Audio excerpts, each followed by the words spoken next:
Dear learners, greetings of the day. Welcome back to my channel English Mentor. Today, I am going to teach you part number 21 of common errors from all the competitive exams. In this particular session, I'm going to teach you another 50 common errors along with their grammar rules. So let us start this particular session. Error number 1. ध्यान से देखेंगे हम इसको. I succeeded persuading him to come with me only after hours of argument. देखो, pursued का मतलब होता है किसी को कन्विंस करना, सक्सीड का मतलब होता है सफल होना. तो यहाँ पर आपको प्रेपोजिशन क्या लगानी होगी? इन लगाना होगा. तो आपको बोलना पड़ेगा आई सक्सीडेड इन परस्यूडिंग, यानी मैं किस चीज में सफल रहा?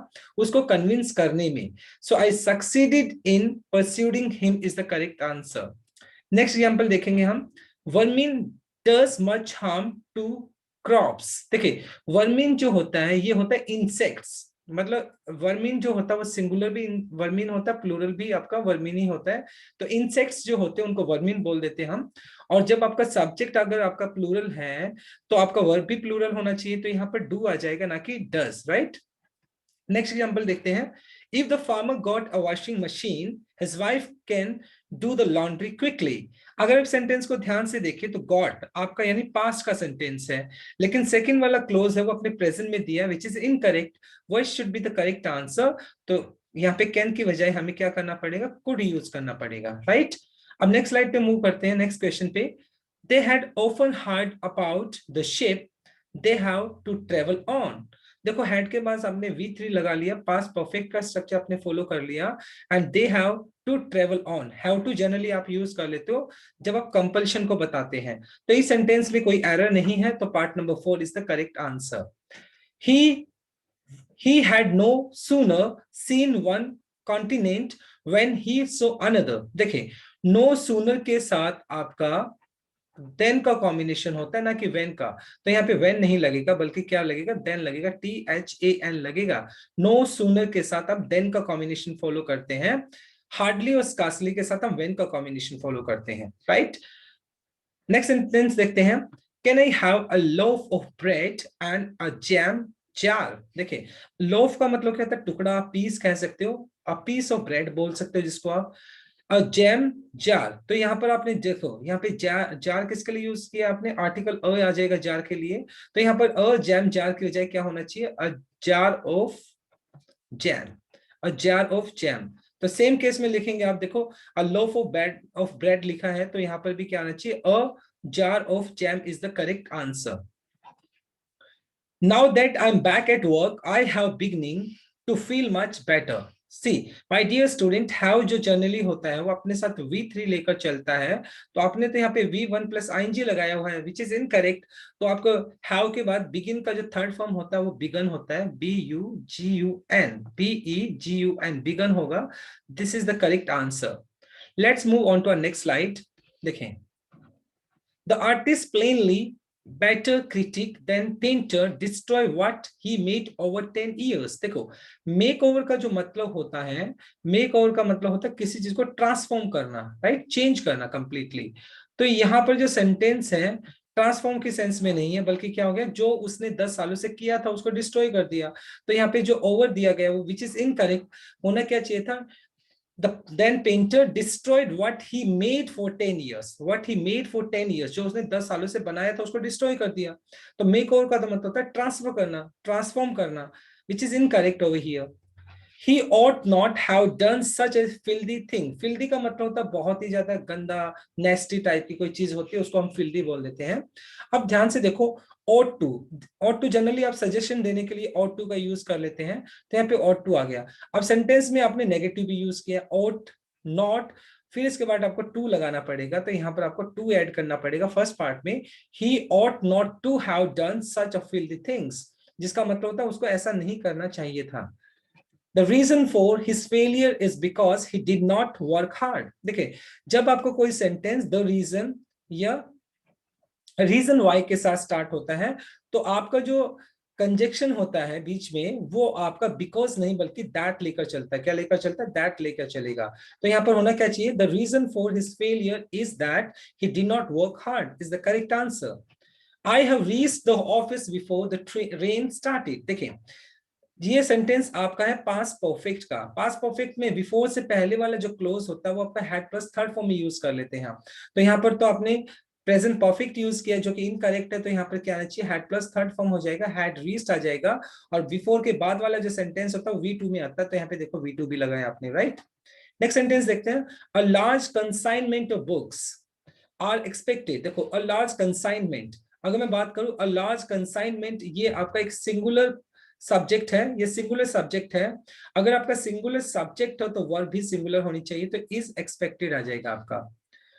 The leader with all his followers are sent to prison. देखिए अगर मैं बात करता हूं with, along with, together with, as well as, in addition to, जब इन सभी कंजक्शंस के साथ अगर आप दो सब्जेक्ट को कनेक्ट करते हैं, ऑलवेज की one thing in your mind, हमें हमेशा जो वर्ब यूज करनी होती है वो फर्स्ट सब्जेक्ट के हिसाब से यूज करनी होती है।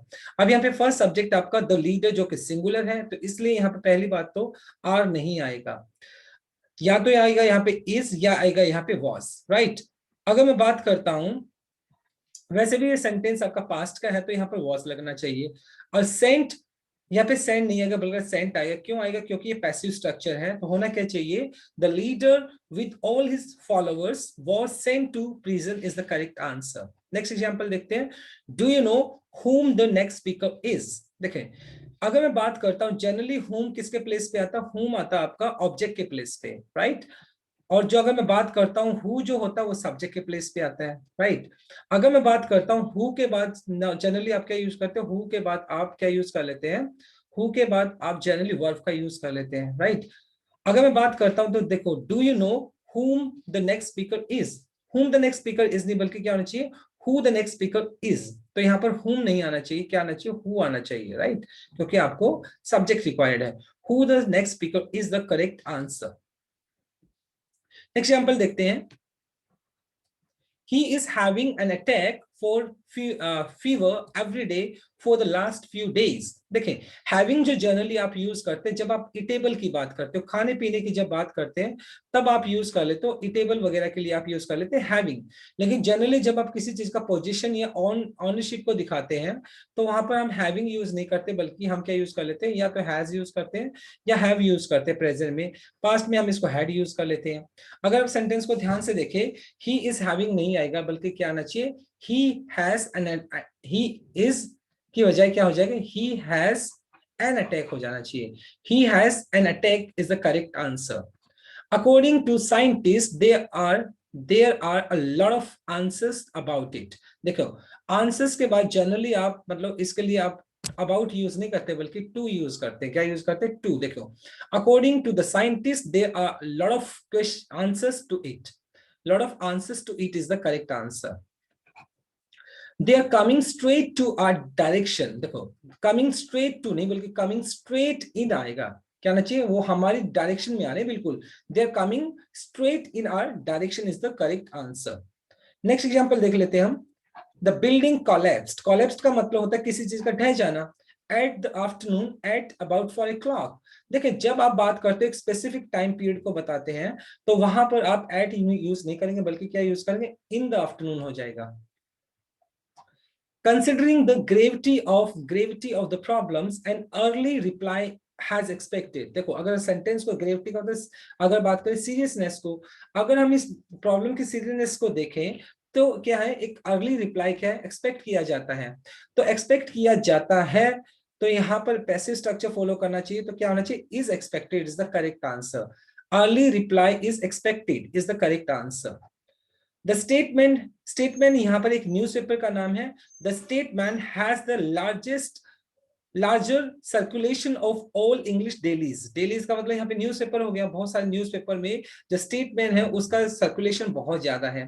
तो यहाँ पे कंपैरिजन क्या, बहुत सारे दो से ज्यादा के बीच में हो रहा था, यहाँ पे सुपरलेटिव डिग्री यूज कर लेंगे। यहाँ पर आपका क्या आना चाहिए, लार्जेस्ट आना चाहिए। क्या आना चाहिए, largest is the correct answer.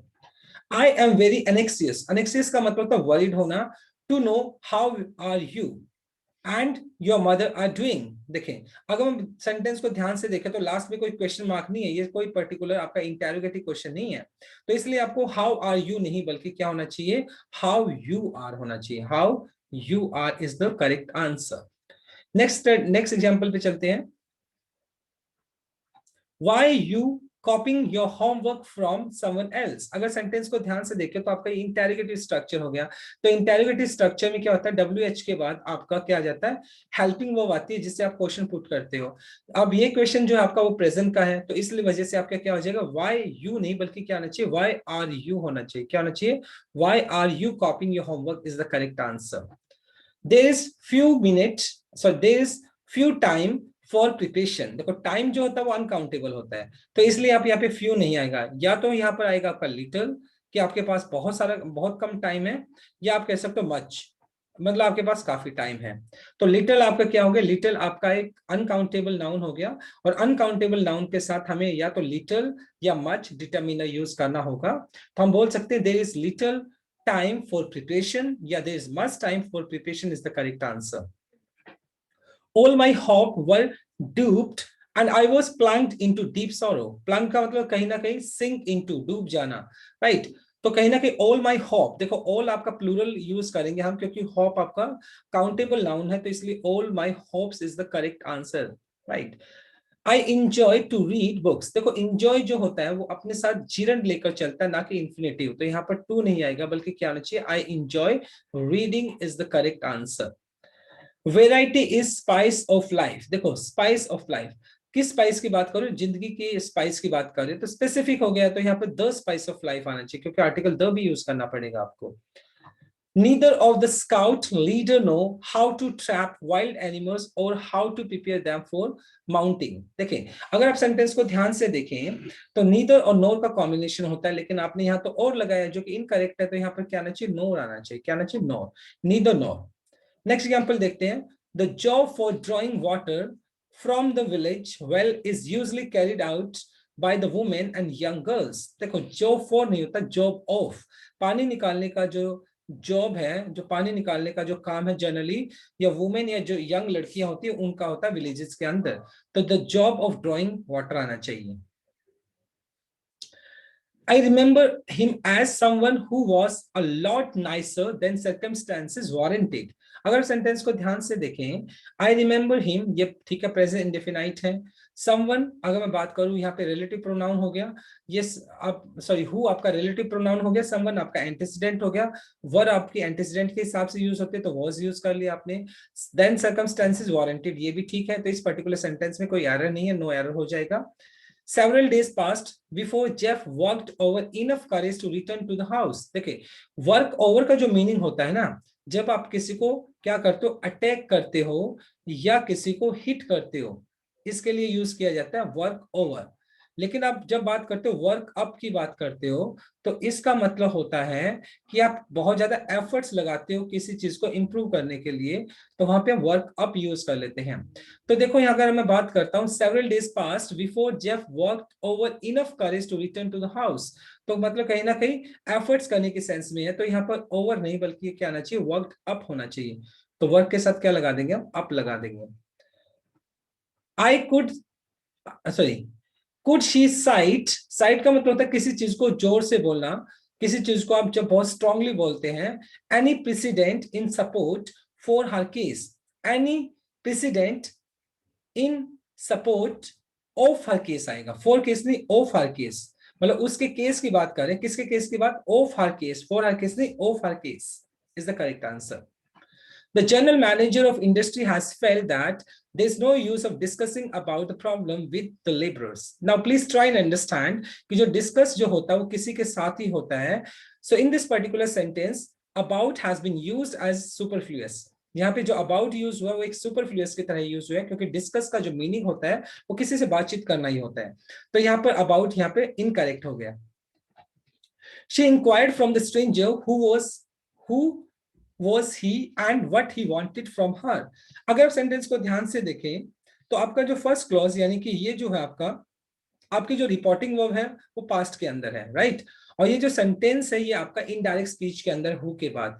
तो इनडायरेक्ट स्पीच के अंदर जब आप पर्टिकुलर सेंटेंस डब्ल्यूएच से कोई सेंटेंस स्टार्ट करते हो तो सबसे पहले हमें उसको अफर्मेटिव में बनाना होता है। अगर इस सेंटेंस को देखो हु वाज ही, तो generally while changing into indirect speech your interrogative sentence changes into affirmative, तो आपको क्या करना पड़ेगा, हु वाज ही की बजाय क्या करना पड़ेगा, who he was, right, who he was is the correct answer. The doctor says that the patient will recover in few days। देखो few क्या होता है, देखो एक तो होता है few a few, राइट, दोनों में फर्क क्या होता है। few तो जब होता है नेगेटिव सेंस में, बिल्कुल ना के बराबर जो होता है, तो वहां पर आप यूज कर लेते few। लेकिन जब आप थोड़े बहुत के सेंस देखते हैं तो वहां पे a few यूज कर लेते, क्या यूज कर लेते, a few। देखो the doctor says that the patient will recover in a few days, ना कुछ एक दिन में ठीक हो जाएगा, तो अ फ्यू डेज आना चाहिए, या कुछ सम भी यूज कर सकते हैं हम, क्या यूज कर सकते हैं, कुछ दिनों में, सम डेज या a few days is the correct answer। I don't think that I can cope up with the problem। देखो cope up with नहीं होता बल्कि cope with होता है, ये up तो सुपरफ्लुअस होता है। cope with का जो मतलब होता है किसी चीज के साथ टैकल करना या किसी चीज को मैनेज करना, उसको बोलते हैं cope with। जनरली इसके साथ हमेशा up लगा कर दिया जाता है, विच इज इनकरेक्ट, हमेशा cope with होता है, cope up with नहीं होता है, राइट। अब नेक्स्ट एग्जाम्पल पे मूव करते हैं हम। The mother yearns for her only child। देखो yearns का मतलब होता है, मतलब ऑब्वियस सी बात है, इच्छा रखना, okay. The mother yearns for her only mother only her only child, right. तो यहाँ पे मदर सिंगुलर, तो yearns यूज कर लिया और हर यूज कर लिया अपने पजेसिव केस, तो ये सेंटेंस बिल्कुल करेक्ट है, नो एरर हो जाएगा आपका इस सेंटेंस में। I will not stay here another minute if I can help it. अगर मेरे बस में हो तो मैं यहाँ पे एक सेकंड में ना रुकूं। सो अगर if you try to use this sentence, देखें आई विल नॉट स्टे, बिल्कुल ये सेंटेंस ठीक है। यहाँ पर अनदर अपने साथ क्या लेता है, सिंगुलर नाउन लेकर चलता है, तो विनेट भी ठीक है यहाँ पर, तो नो एरर हो जाएगा इस सेंटेंस में। Roger dressed in this best shirt, silver tie and black jacket. Dressed आपका V2 हो गया, पास्ट इंडेफिनाइट आपने यूज कर लिया। In his best shirt, silver tie and black jacket, तो कोई एरर नहीं है इस सेंटेंस में भी आपका, यहाँ पर भी नो एरर हो जाएगा आपका। नेक्स्ट एग्जांपल देख लेते हैं हम। They are looking forward to meet their parents. देखो लुकिंग फॉरवर्ड के बाद आप जनरली टू यूज करते हैं, लेकिन उसके बाद आप क्या यूज करेंगे, मीटिंग यूज करेंगे, जीरन यूज करते हैं। लुकिंग फॉरवर्ड हो गया, या डेडिकेटेड टू, राइट। अगर मैं बात करता हूं बी यूज टू, तो इन सभी केसेस के बाद हमेशा जनरली आप क्या यूज कर लेते हो, जीरन यूज कर लेते हो। तो लुकिंग फॉरवर्ड एक ऐसा फ्रेज है, उसके बाद आप इन्फिनेटिव नहीं बल्कि जीरन यूज करते हैं, तो क्या हो जाएगा, they are looking forward to meeting is the correct answer. Million of Jews lost their kith and kin. Kith and कीन का जो मतलब होता है रिश्तेदार, आप रिलेटिव्स कह सकते हो, लाउड वंस कह सकते हो। इन हिटलर कॉन्सेंट्रेशन कैंप्स, कॉन्सेंट्रेशन जो बंदी गृह होता था उसको बोलते हैं, कि हिटलर के टाइम पे जो बंदी, जो लोगों को बंदी बनाया जाता था, उस कैंप में बहुत सारे लोगों ने क्या कर दिया, अपनी जान खो दी, और बहुत सारे लोगों ने अपने किथ एंड कीन्स रिलेटिव्स को भी खो दिया। तो यहाँ पर पोजीशन बताने के लिए देखो, हिटलर किसके कॉन्सेंट्रेशन की कैंप की बात करें, हिटलर की, तो यहाँ पर आपको अपोस्ट्रोफी एस भी लगाना पड़ेगा, क्योंकि आप यहाँ पर पोजीशन बताने की बात करते हो, और जब आप पोजीशन बताते हो तो वो किसके साथ बताते हो, अपोस्ट्रोफी एस के साथ ही बताते हो। नेक्स्ट एग्जांपल देखते हैं। Mother in laws are a nuisance. देखो mother in laws are a nuisance, nuisance का मतलब समथिंग विच इज ट्रबलसम, बहुत ज्यादा जो आपको दिक्कत देता है।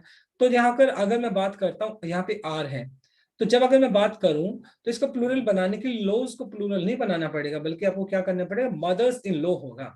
मदर्स, मदर्स को प्लूरल बनाओगे, लॉज को प्लूरल नहीं बनाओगे। Mothers in law are a nuisance. Today people is ignorant of thing that happening around us. देखो अगर मैं बात करता हूं, पीपल जो होता है वो आपका एक प्लूरल नाउन होता है, तो इसलिए यहाँ पर आर आएगा। इग्नोरेंट का मतलब केयरलेस टाइप हो गया, तो today people are ignorant. Next slide पे मूव करते हैं। I think so you have taken the right decision.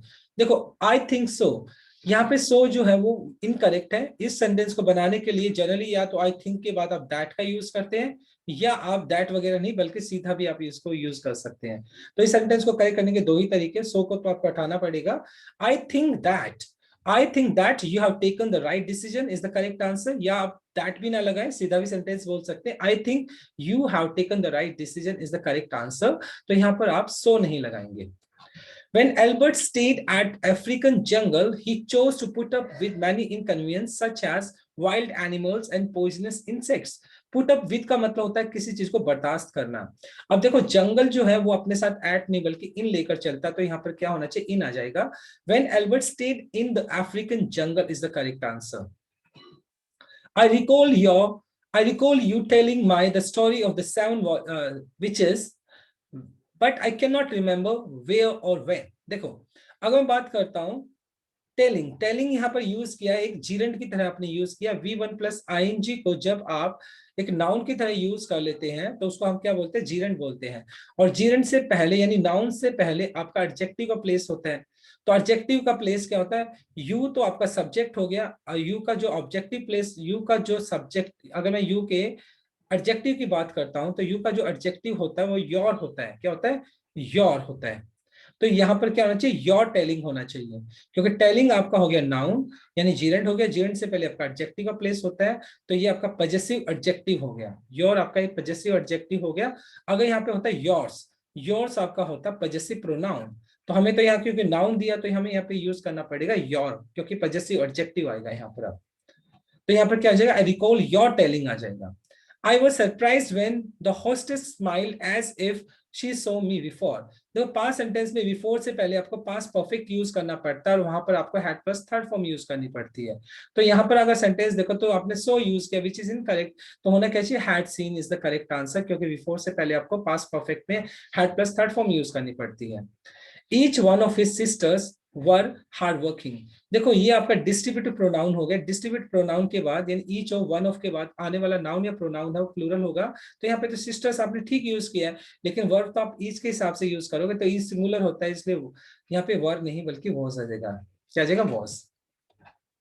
His need for affection stem from his father long absence. देखो अगर मैं बात करता हूँ स्टेम, स्टेम का वैसे मतलब होता है ग्रो करना। क्या होता है, ग्रो करना, राइट। स्टेम का वैसे जनरली मतलब होता है ग्रो करना। लेकिन अगर आपका सेंटेंस देखो हिज नीड, अब आपका हिज नीड क्या है, आपका ये एक सिंगुलर अनकाउंटेबल नाउन हो गया, यानी आपका नाउन सिंगुलर है। अब जो आपका नाउन सिंगुलर तो वर्ब भी सिंगुलर आना चाहिए, स्टेम तो आपका प्लूरल वर्ब हो गया, तो यहाँ पे क्या आना चाहिए, स्टेम्स आना चाहिए, क्योंकि आपका नाउन सिंगुलर है तो ये सिंगुलर वर्ब लेगा। और प्रेजेंट इंडेफिनाइट में सिंगुलर वर्ब अपने साथ एस या एस लेकर आती है, तो स्टेम्स हो जाएगा। नेक्स्ट सेंटेंस में मूव करते हैं अभी हम।